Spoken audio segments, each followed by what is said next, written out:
In 2 weeks' time, MSPs at Holyrood will engage in one of the most important debates of their political careers.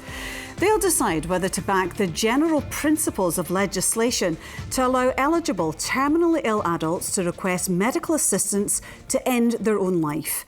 Previous efforts to legalise assisted dying in Scotland have failed, but this bill's architect, Liam McArthur, believes the mood has changed, and he's confident that a majority of his colleagues will back this plan.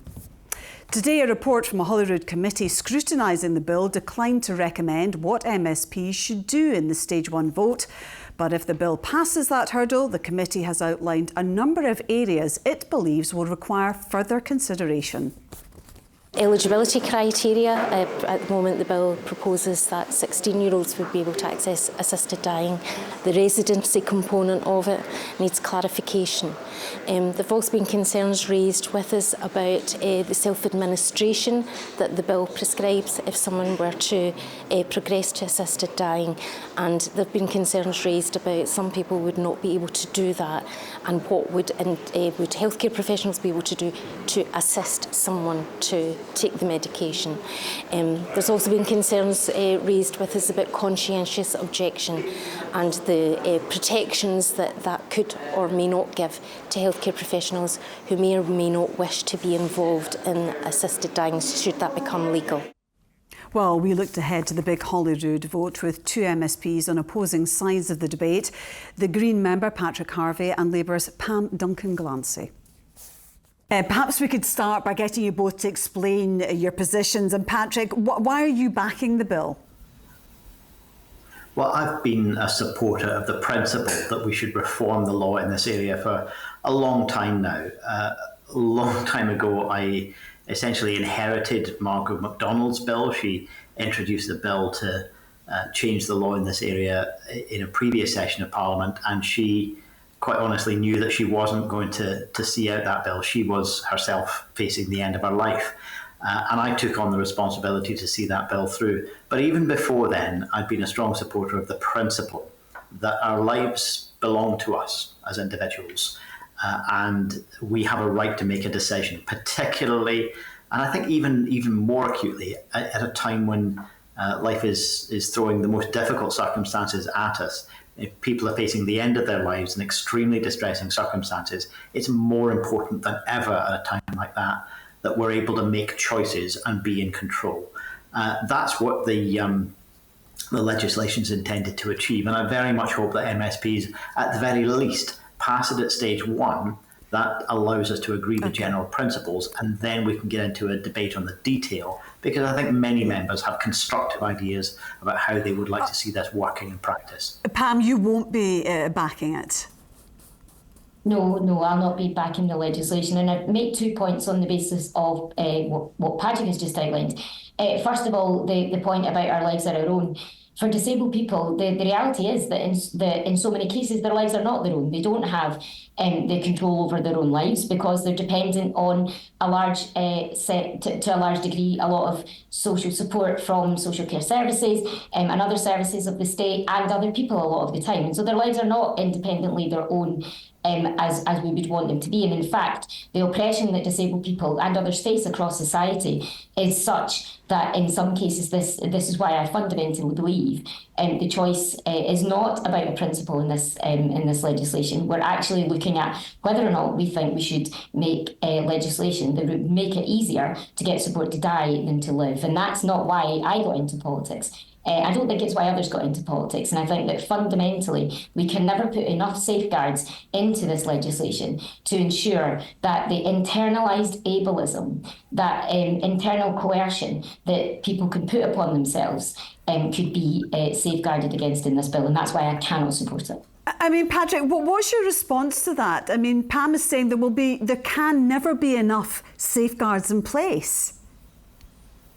I completely understand and very strongly respect the position that Pam is taking in relation to the way society fails to give disabled people and many others the quality of life when we're living that ought to be the case. And as well as that, the number of other choices, including palliative care when people are facing the end of their lives. All of these need to be improved significantly.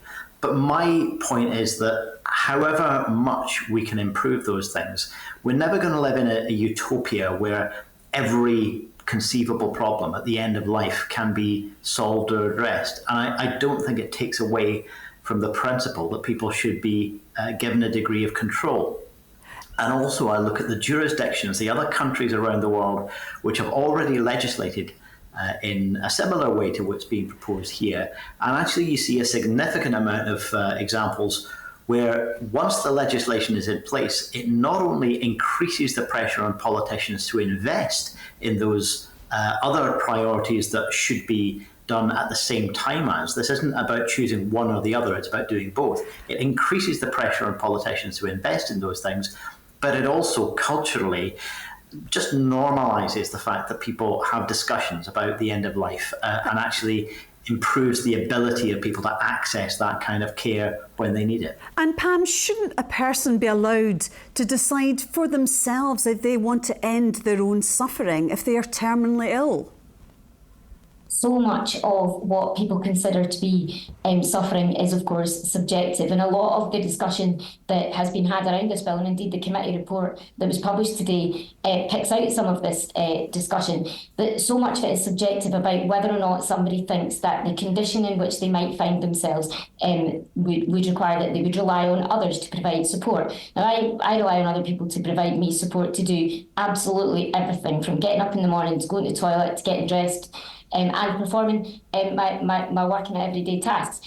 That, to me, is something that I've lived with and something that I've come to accept and consider myself to be a strong, independent woman. However, there are many people are worried about what they consider to be the indignity of having to rely on things and on other people, the indignity of not being able to do things for themselves. But that inherent view that it is undignified to access support like that is one of the reasons why I think that this bill is dangerous for a lot of disabled people. It's also the case that Tanya Thompson, who many of the viewers tonight will be aware of, is an excellent Paralympian. She's been asked in the chamber, in the House of Lords, somebody said that they couldn't possibly imagine a situation where they might be incontinent and they couldn't live with that. Now, somebody looked across the Lords and said this to Tanya Thompson. And Tanya's someone who needs support in that respect. So actually, the way that we regard people's dignity and what it means to need the support from other systems or other people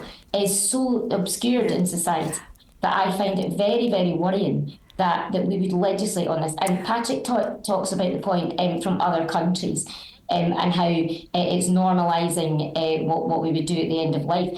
My worry is that it does normalise it. Okay. And in other countries, we've seen that where the legislation is even widely drawn, it is always more widely drawn once it has been put in place. Okay, well, I'll just get you to answer this briefly, both of you. The vote's in 2 weeks' time. It's just on the principle, if it passes stage one, there'll be more debate. Do you think if it passes, Liam McArthur will have to make concessions, or do you think he won't have to, Patrick? Very briefly.